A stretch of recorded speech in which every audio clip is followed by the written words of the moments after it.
Okay, Pat, I wanted to ask you about the nickname Baby Gronk. I saw that Penn State gave that to you. How did that come about, and how do you feel about it? Uh, I guess it came about just because I'm from that area. War 87, obviously growing, played for the Patriots for a long time, grew up, kind of watching them. I hate it because, I think it's, pretty annoying that I'm being called, Baby Gronk. But yeah, I'm trying to get rid of away that from that nickname. So I don't want to be called that. Jerry Dulac, Post Gazette.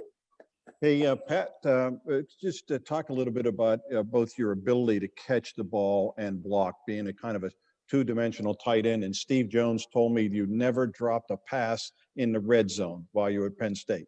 Can you confirm that? Is that true? Yeah, that's true. Never dropped a pass in the red zone. That's where, plays, are there for the taking, and, you get very limited opportunities down there. So, when I got my number called and everything like that, I wanted to make the most of it. So, the red zone is time to lock in and score some points and, make and get touchdowns. Yeah. Go ahead. No, it's not really. Sorry, Jeff Othor, 93.7. And how much have you been able to look at the offense? How do you feel about your fit here? I love my fit. I think, it's perfect. I'm very happy that I'm here in Pittsburgh, and, the offense is awesome. I think it's very, complex, and, I think it's going to utilize, the talent that we have on this roster. And, from the first walkthrough today, it felt great. It felt, like I understand most that's going on. Chris Adamski, Trib. I've seen Coach Tomlin and even some of the assistants come up to the tight ends right away and want to see put them on the sled, block. I don't know, rookie camp, you probably can't do sleds and stuff like that. But did you, just from the pre-draft process, is it true the Steelers? We can't understand you either. Your audio is doing something really weird. If you want to just text me your question, I can ask it to him. That seemed to work with Triv. Okay. Okay. Will Graves, Associated Press. Pat, I'm just curious, what were your impressions of seeing Najee out there, and sort of what are the prospects of him? Have you already got a chance to meet him and maybe your other fellow rookies at all? And sort of what's the vibe that you guys are trying to get here? Yeah, Najee's impressive. Obviously, he's a hell of a running back, and through walkthrough today, he makes very good cuts, and he's very smart with the football, and he's a really good guy. I've kind of connected with him and Kendrick. Kendrick's a really good guy too, and he's very big and built, and they're both of them are very, very good guys. Aditi Kinkabala, NFL Network.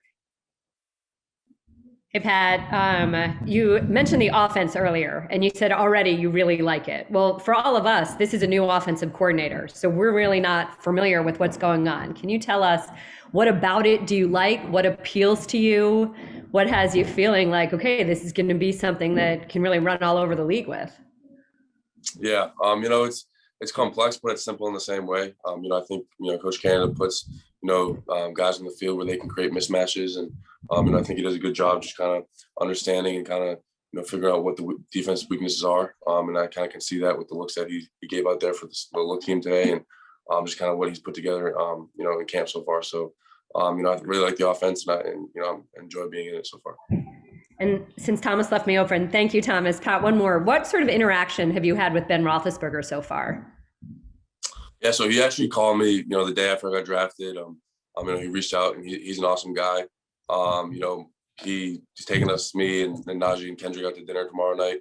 He texted back and forth a couple of times with us, and my locker's actually next to him. So, it's pretty cool just seeing him. When I was a young kid, being in the NFL and look, oh, that's Ben Roethlisberger. Now my lockers are next to him, so it's pretty cool and definitely surreal. Thanks. All right, Mike Prizzuta, DVE. Pat, your willingness to block is pretty well documented. You've been described as a guy, though, who is better physically with the ball in your hands than you are actually blocking. Would you agree with that? And how do you get that blocking part up to speed along with your receiving part? Yeah, I think blocking is definitely something that you can, you always can get better at. That's definitely something I need to get better at. I think I was a very adequate blocker in college, and I was able to get the job done when I needed to. But here, I just want to bring back kind of the mentality I had my freshman year, just kind of go in there and block as hard as I can, and make some plays in the run game. And the plays in the pass game are going to come, and I'm not going to push for that. But, I'm here to make an impact blocking right away. So, that's what I'm going to pride myself on. This is from Chris Adamski, Trib, and kind of a good follow-up to that. Did you feel as if the Steelers emphasized blocking more from tight ends in the pre-draft process as opposed to other teams? And in your time interacting with the team early, have they emphasized it more than blocking techniques with you? Yeah, I wouldn't really say they kind of hammered it a lot, in the pre-draft process. It was more kind of get to know me. But, being out here and the past couple of days and out on the field today, they definitely, want the tight end that can, go out there and block and make a difference. And so, they definitely emphasize that with me, and I'm ready for the challenge. All right, last 3 questions. Dale, Lolly, DK. Pat, as Aditi mentioned, we're learning what the Matt Canada offense might look like as well. Did you notice a lot of pre-snap motion in the playbook, and how much of that did you do at Penn State? Yeah, there's a decent amount. Just from the first install that we did, there's a decent amount. I did not really pre-snap motion at Penn State. I kind of, sometimes with motion and depending on a look or something like that. But we would kind of at Penn State kind of get set and roll with the play we had. So it's gonna get some adjusting to, but I felt good doing it today. Tim Benz, Trim. This is a bit of a follow-up to what Jerry was talking about with the red zone, but correct me if I'm wrong. When you joined us after you got drafted, you said some of the effect that your freshman year, you did a lot of red zone stuff while Gesicki was with you as well, correct? Like you guys would come out together in the red zone, you get a lot of targets there? Well, Mike was actually left before I got there. Oh, Mike left before. Your freshman year, so you got a lot of red zone targets, right? Yeah, for sure. Okay. Yeah. Is that something that we could see a lot of with you and Ebron together? Oh, for sure. I think, Ebron's, he's an awesome guy, and, he's a hell of a football player. So I'm excited to learn from him and, kind of see what, is tasked for us in 12 personnel as to what we do and what we're asked to do. And I'm excited to see, that stuff. All right, and last question from Nick Farabaugh, Pittsburgh Sports Now. Hey, Pat, we talked a lot about your blocking, but I want to know more about your comfort level as a receiver. Obviously you played a lot of H-back, a little bit of F at Penn State. Do you kind of feel comfortable working outside? Because Matt Canada in the past has worked his tight ends all the way to the boundary as an X, as a Z. Do you think you can do that all the way from that to a Y on the interior to an H-back? Yeah, I think, I can do it all. I think that's, kind of, that kind of prospect I was. Just kind of, making sure that, I'm very versatile and, can do it all in the field and whatever's asked, line up in that fullback position or, split out to that extra Z receiver. So, I'm ready to do whatever they ask me to do. And I'm just excited to, see, my progression in this offense.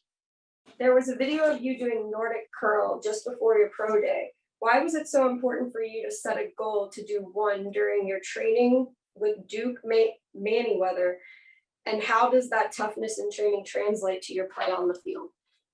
So just, it was something we were doing it during a workout one day, just in the pre-draft process down with Duke. And I got really close to going all the way down and coming back up, but couldn't quite get in. Each week I kind of just progressed, and I would always try and get one rep, but that one week I finally got it. And, but yeah, it just showed, stacking what you do when you stack weeks and weeks of work on top of one another. So, I try to implement that into my game as well. Stacking days, each day get better and better until, you finally get the breakthrough.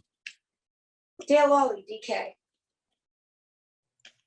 Yeah, Kendrick, I was talking with James Kirkland from Illinois earlier this week, and he said that when you got on campus, he was telling you, hey, man, you need to be an offensive lineman. He saw you play offensive line in high school. Can you run us through just how that all went for you? Again, just when you made the decision to go to offensive line from defensive line and how that whole process, because you did it quickly in 3 months. You went from being a defensive lineman to being in the starting lineup. Yeah. Kirkland always used to, get on me about, and you'd be way better on the O-line. I wasn't trying to hear it, being young. But eventually, the way our roster and our team started shaping, guys leaving the program, and we get more defensive tackles. I'm like, let me try and make this switch, and I did that, and it did work out for the best. Will Graves, Associated Press.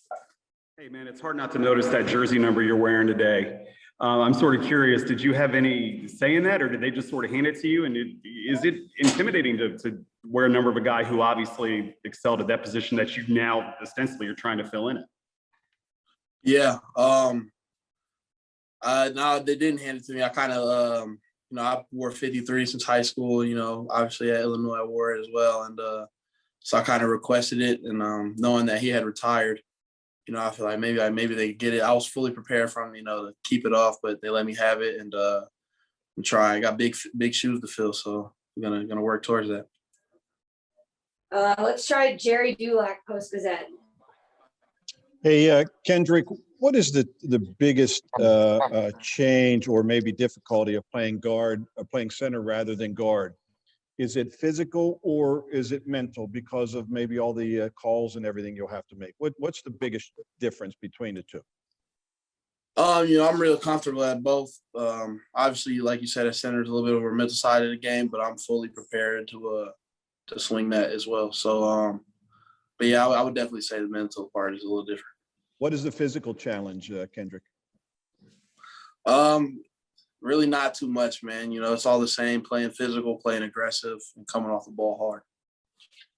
Aditi Kinkobala, NFL Network. Hey, Kendrick, welcome to Pittsburgh. And I am going to ask you two, if that's okay. One, have you been told anything at all about the expectation that you'll be the starting center, or what are your thoughts about that? And then number two, have you even had any sort of look at the playbook yet, or any conversation with your fellow linemen? Yeah. To answer your second question, yeah, we have been kind of, digging into the playbook and even a little bit today, but just trying to get the hang of that. But as far as the role on the team, just showing up every day. If I get the spot, I don't, but I'm ready to come in and compete, and also learn from the older guys. All right. This is from Mike Prizzuto, DVE, just because his audio was cutting out. So like in your experience in college, how much zone did you run and how much was QB under center? Under center, I haven't, unless we were running a quarterback sneak, we were never under center, but, and then as far as we were a big inside zone, outside zone team, so that's something that I'm really used to. All right, we have 4 questions left. Jim Wexel, Steelers Digest. Kendrick, when Pouncey started as a rookie, the big conversation we had with coaches was the communications and making the calls, making the changes up front. You were a guard most of the time in college. How difficult is this going to be? What kind of grasp do you think you'll have on this, and kind of a timeline? I can't really put too much expectations on myself. My goal, I want to show up every day and compete and, get as much out of every day as possible, try and maximize my time in here. So. You know what, guys, actually only have 2. It's 1 question per person today because we've got to get these guys moving so they can eat lunch. I'm sorry. Chris Adamski, Trib. Kendrick, how much interaction, if any, of you had with the veteran offensive linemen on the team, and some of them more veteran than others, like the Castros, 10th year, and Dotson, the 2 guys that would play next to you, was a rookie last year. Have you had any conversation with them and how you might, what kind of personalities those guys have?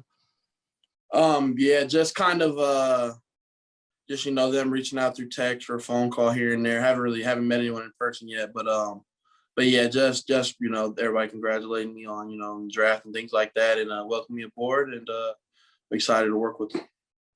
All right, and last question, Noah Strackbean, Sports Illustrated. Hey, Kendrick, going back to the number, have you talked to Marquise at all? And if so, have you brought up the number? No, he reached out to me the day after the draft and, telling me congratulations and, just get ready to work and play hard and be a Steeler for sure. But no, as far as the number, I haven't, no, because at the time I didn't know what number I was going to wear, but yeah, so. Hey, Tre, wanted to get your thoughts on just your first experience with the team, learning the playbook. How much discussions have you had about your role in the defense already? I know that they could use you probably in either as a safety or a corner with the team. Just first and foremost, I'm just glad to be around the guys, glad to be, in the facility and happy to be back on the field. I mean, glad to be back playing football. It's been a while, so just being able to get out there on the field, just move around a little bit. That was the first thing that I was excited about.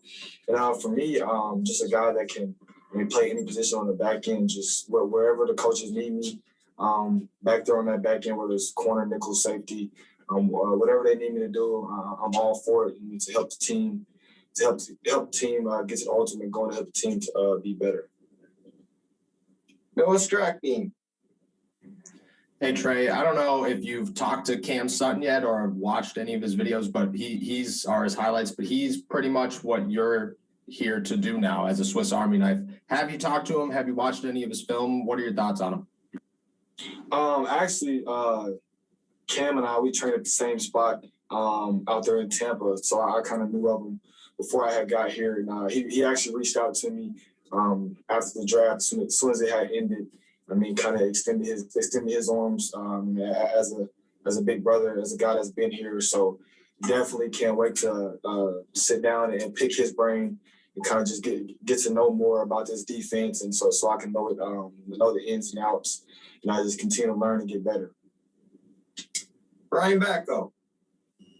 Hey Tre, I wanted to ask you about Najee Harris. You know, obviously you guys are all coming in as rookies, draft picks on the same level here, but with him being the first rounder, is he taking on any sort of leadership role with you guys, or do you even kind of see some of those qualities in him to this point? This walkthrough this morning was kind of I don't want to say short, but I wasn't around him as much, but I could definitely see those qualities in him just from just seeing his career at Alabama, actually getting to play against him my sophomore year. That's something that I wouldn't be surprised if he does take on that leadership role. I could definitely see those qualities in him. Tim Benz. Tre, all those different positions that you are being asked potentially to perform with the Steelers, what did you play the most in college, and what are you the most familiar or comfortable doing? The most I played in college, my first 2 years was corner, but then this last season I honestly a great amount at nickel and safety. I would go back and forth between the both of them. And so for me, the comfort level is honestly at any one of them because I feel like I've gotten a lot of reps at each of those positions. So wherever the coaches see fit for me, wherever I help the team out best, that's the position I'm most comfortable with. Joe Rutter.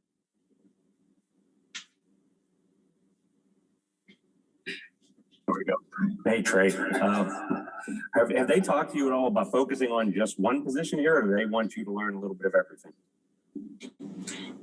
As of right now, it's kind of learning a little bit of everything. So just moving forward, if that's what my role would be, I'm glad to take on that role because that's something that I did in college as well, something that I'm familiar with. So right now, just kind of learning everything, but making sure I'm getting all of them down to where I can play at a high level and play fast on the field. Christopher, did you have a follow-up? I guess that was me. Just a small one, Tre. Wanted to ask, one thing, you were big at making plays on the ball in college, and that's something that, Mike Tomlin has said for years. He wants guys who make splash plays. What kind of conversations have you had with him and other guys about, this team, they create a lot of turnovers in the past few years? I haven't really had much talks about it yet, but as a player, that's something that I pride myself on, and that's something that was a strong point for us with Coach Grinch back in school. So I feel like that's something that I'm definitely carrying over. The turnover margin is honestly a key part to winning the game. So being able to go out there and make those plays on the ball, whether it's interception, forced fumble, any one of those type of things, those are huge. And that's something that I see myself as a guy that can go out there and be a playmaker when the ball's in the air. Brian Backo, did you have a follow-up? Yeah, just Tre, I was going to ask you why number 21, and were you tempted at all to go with one of those lower numbers, maybe even a single digit now that the NFL is allowing that? Just from the options that were presented to me for like 21, was the best. Something new. I'm excited to accept the new journey and the new number. So it doesn't have quite the significance that my college number or high school number yet had, but it'll definitely have a significance here in the near future. Hey, Presley, welcome to Pittsburgh. Just ask you first off, have you heard from any of the other specialists on the team so far? The guys you might be catching snaps from or holding kicks for or anything like that? Yeah, biggest one is Christian, the long snapper here. Me and him are in camp together. Pretty good guy. Also talked to Boswell just a little bit. Haven't gotten the opportunity to meet him yet, but there's genuine guys up here. I'm just ready to get to work. Let's go to Christopher Carter. Christopher? Presley, congratulations making it to the NFL. What did it mean to you when you became the first Black man to win the Ray Guy Award? And especially with the history, there haven't been a lot of Black punters in the NFL, throughout its history. Yeah, man, it was a complete honor. It's been a lot of hard work throughout this time to be able to get to that point. High school was definitely a grind, and being able to, the guys to go to Georgia Tech. Also, being one of the first African-American punters there, just add to that legacy of, that finite group. There's not many of us, like you said. I really count on a handful of, just about all of us. It's just a tight-knit group, and, being the first one to win the Ray Guy, I feel like I'm a trailblazer. I'm going to be able to pave the way for guys that's going to be at me and, kind of make that route easier for them. Joe Rutter. Hi, Presley. Were you expecting to get drafted, or did you think maybe since not many punters do get drafted, you might be the undrafted free agent route? I knew it was a fair shot coming into it. Me and my agent talked a lot. It was definitely potential 6th to 7th round. And the draft is always something that, I've always been looking forward to. But if it didn't have to actually happen the way it did, man, I was just going to try to make the most of any opportunity I could have got. Rich Walsh. I wanted to ask you about, how many people talk about your size, and is it a huge advantage for you? And how aggressive will you be out there on special teams this year? Yeah, man. I'm a bigger dude. A lot of people always ask me, when they say, you play football, I always get that question, what do you play? And, I always let people try to guess on themselves of, what position. And it's always the rather a defensive lineman or fullback or halfback or something like that, man. When I tell people I'm a punter, they're just kind of astonished the fact that, I said that.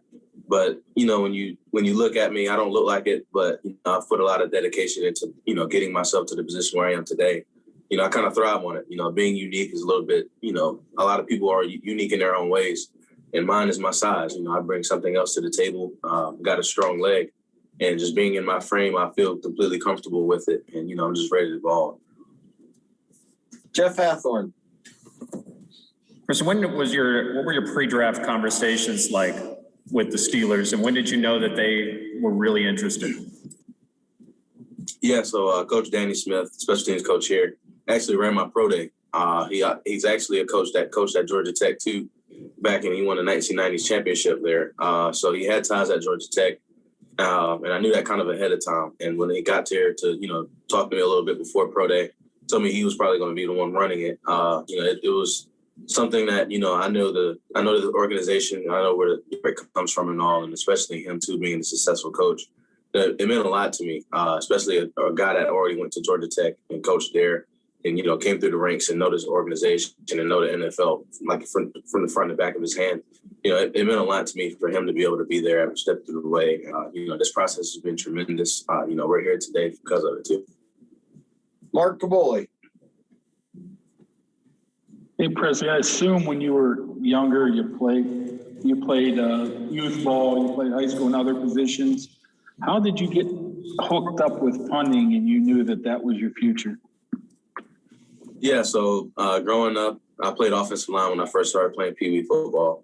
And then when I got to middle school, we had an open tryout. I was playing center at the time, and, no one else wanted to kick. So I just took the initiative of, let me try to help the team out and just see how it goes. I might not do it forever, but, I'll try it out. And, here we are today, many, many years later, because of that one, that one decision that I made one day in practice, just trying not to be selfish. But it's been a journey. I played tight end freshman year of high school a little bit, and then took full took full responsibility for punting my sophomore year. And that's when I came to the decision of, this is something that I can be really good at. Jim Wexel. Presley, I saw one pass of yours. You have to have dominated punt, pass, and kick when you were a kid and have some kind of passing cred. Tell me about your passing history. Yeah, man. I used to love just throwing the ball when I first started playing football. I knew I couldn't play any position like that when I was growing up. That was a big deal. About the Islanders, obviously the games you guys played this year were pretty nifty. Hey, Jim, can you mute yourself? Thank you. Yeah. So growing up, I played offensive line in Pee Wee football. So, I never got a chance to throw the ball, but I always liked to.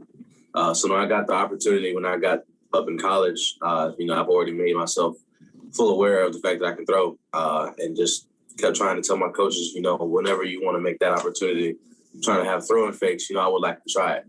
Because usually you would have the up back or someone like that throw the ball. But, I felt comfortable enough to be able to do it. And that throw that I had against Miami back in 2019 was definitely the highlight of it, man.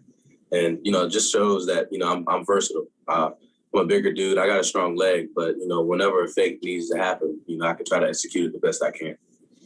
All right, we'll check back on a couple follow-ups. Brian Bacco, do you have a follow-up? Yeah, we've mentioned on this call everything that kind of makes you unique as a punter, Presley. What have been your new teammates' reactions, the other rookies? I mean, do many of them know your story? Or have you been explaining to them kind of the same stuff you've been explaining to us? Yeah, just a little bit. There's a lot of guys here, but I haven't gotten the opportunity to talk to all of them yet. Just flew in yesterday, and as soon as we got here, we were already booked up with other stuff. But, definitely being able to talk to these guys and kind of pick their brain on, where they come from and their stories and trying to share mine too. It'll be pretty cool to see. Joe Rudder, did you have a follow-up? Yeah, I do. Just, being the only punter here, what do you hope to get out of these 2 days? There's no other specialists really here. Do you expect to get some work out of this? Yeah, I definitely expect to get some good work up here. Like you said, I'm the only one. So I just got to take advantage of that opportunity to, just highlight my attributes on the field. The biggest things I'm going to try to worry about is, just living the moment, just taking it all in because, just this time last year, we didn't even know if we were going to play football. And just being in the position we are today, just trying to make the most of every opportunity I get. Mark Cabola, did you have a follow-up? I do not, Michael. I am sorry. You're okay. That's all right. All right, we'll wrap it up. Reggie Anderson, if you're on. Yeah, hey, Presley. Growing up in Sumter, when did you dream of getting to this stage and the values that you learned at Sumter High School from your family, taking with them to the Steel City? Yeah, man, I made the decision of trying to get to the NFL when I was like 14 years old. Went to base middle school at Sumter, and my mom sent it to me the other day when I was, trying to get ready to come up here. Was just a note that I wrote on my phone at the time. It was just like, I want to have aspirations to get to the NFL. I don't know how that looks, but, I'm not going to stop grinding until I get there. When I do get there, I'm going to just continue to grind. And just being in this organization and being here today, it's just a true testament that hard work really pays off. And it really just comes back to my family, man. They always tell me, one thing we have as a motto as a family, if we're going to do something, we're not going to quit. Even if it's not in our favor, we're still not going to quit. And, I just never quit. They were always behind me, still are to this day, man. And just, it's a true blessing to where I am.